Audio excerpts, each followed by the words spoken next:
Novak Djokovic is on his path to becoming the undisputed statistical GOAT after the 10th Australian Open triumph of his career. And congrats to him on reaching the monumental achievement of being the longest reigning #1 in tennis history and all that, but good times like these don't come without enduring some tough moments. So in this video I want to talk about the year that every Djokovic fan dismisses and acts like it never happened. That year is 2017. I'll review every single match of Djokovic from that season and give my opinion whether the season was as awful as everyone pretends it was. Novak played 40 matches in total and he started off the year with a successful title defense in Doha, Qatar. Djokovic had an easy start to the campaign against a German, Jan-Lennard Struff, that Novak made a lot harder than it should have been. In the first set he almost lost it from 5-1 lead, but it didn't stop him from completing a straight set victory in order to reach the second round, where he faced Horacio Zeballos, and even though we know him as a double specialist right now, in 2017 he was ranked in the top 100 in the world, which is pretty solid, but it didn't help him put any sort of pressure on Djokovic. So obviously Novak advanced to the third round. There he played Radek Stepanek, who was far from his prime, and as a matter of fact Stepanek retired after the season, so it's not surprising that Novak beat his soon-to-be coach pretty convincingly. The semi-final against Fernando Verdasco could be considered as the first match of the season where Novak was really not good. After taking a 4-2 lead in the first set, Novak Djokovic got broken 2 times in a row to love and therefore lost the set 6-4. Then he immediately lost his serve again in the first game of the second set, but luck turned around for the Serbian and he managed to not only break back but save 5 match points in the second set tiebreak. Obviously after such choke Fernando wasn't able to do anything in the third set, so Djokovic made one step closer to defending his 2016 title. And as I mentioned before, he did it successfully by beating the rankings leader Andy Murray in 3 sets. And this was the quote from Djokovic after the match: "It is the best scenario I could ask for at the beginning of the season, playing all 5 matches in this tournament and then 3 hours against #1 in the world, biggest rival, and winning in a thrilling marathon match. Just a great way to start the year." And in that moment I think everyone was thinking the same, but then came the first Grand Slam of the year, Australian Open. And it started with a solid 3-set win against Fernando Verdasco, who was probably still having nightmares of their match in Doha. Djokovic was looking to do something historical at that time by winning the Australian Open for the 7th time. I guess it all worked out in the end either way, but he was stopped by 117th ranked Denis Istomin from Uzbekistan in 5 sets. And make no mistake about it, it wasn't a lucky win by Istomin, it was legitimately great match played by him, and he was just better on that day. He was more aggressive, more precise, and unbelievably, he was more ready for a 5-set battle than Novak was. This was Novak's first loss at the Australian Open in 1094 days. First loss to a player ranked outside of the top 100 at the Grand Slam, and ultimately it was the lowest point for him in the 2017 season. Djokovic returned to the ATP Tour after a month of absence when he participated in Acapulco tournament, where he beat Martin Klijan in 2 sets in the first round, and in the second round he played a high quality match against Juan Martin del Potro, as they always do, where he came back after losing the first set to advance to the quarterfinals to play everyone's favorite Nick Kyrgios. At that time they definitely were not so buddy-buddy with each other as they are now, so this loss hurt Novak's ego a bit more than it would have if they had played this year, for example. In this match in Acapulco there was no way on paper in which Kyrgios should have won, but he did, to the disappointment of many in the crowd. And there was no doubt that this loss was something that Djokovic wasn't expecting, as Kyrgios was the youngest player to beat the Serbian since 2010, where he retired against Filip Krajinovic. Djokovic was determined to avenge his recent losses, and there is no better tournament where he could have done that than Indian Wells. And it was all going well as he overcame obstacles set by Kyle Edmund and Juan Martin del Potro in the opening rounds of the tournament, but he had to face Nick Kyrgios again. And again he got beat by Nick Kyrgios, and therefore Nick solidified his place as the GOAT of tennis. Don't hate on me for saying that, those are just straight up facts.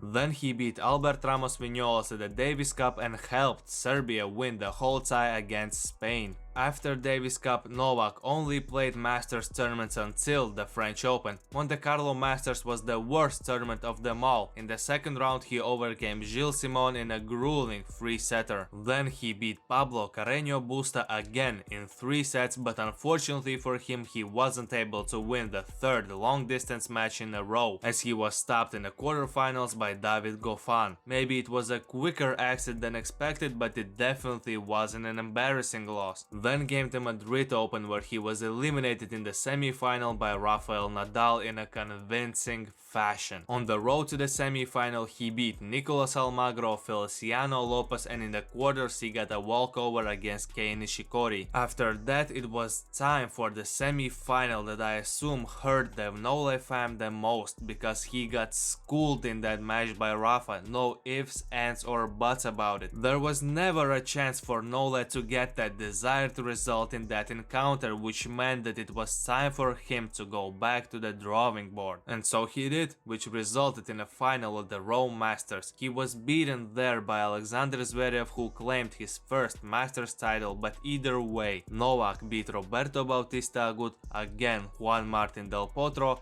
and mopped the floor with Dominic Thiem in a match where he only lost 1 game in total. So it would be crazy to suggest that this tournament was an unsuccessful one. At the French Open, Djoko started his short stint with Andre Agassi as his coach, and as we all could suspect, it didn't lead to any major achievements. Dominic Thiem got his revenge for Rome Masters in the quarterfinals of Roland Garros, where he beat the reigning champion in 3 sets. And the third set was a bagel, by the way. The disappointing exit only meant one thing: he wanted and needed to play a great cross-court season. And it did look great at the start. He won a 250 tournament in Eastbourne, where he beat Vasek Pospisil, Donald Young, Daniil Medvedev and Gael Monfils in the final. It looked like Wimbledon could be his again, as he didn't even drop a set on his path to quarterfinals. Klijan? Easy dub. Pavlasek just a waste of everyone's time. Gulbis? Well, Nole got a lucky win here, but I guess there are times when greats deserve to get lucky, and in the 4th round he beat Adrian Manarino. Djokovic mentioned that he had been feeling discomfort in his elbow since the beginning of the tournament, and the match against Tomas Bertich was the breaking point for his elbow. Djoko had to retire in the 2nd set, and it was especially disappointing as it looked like the Serbian was finally regaining his great form.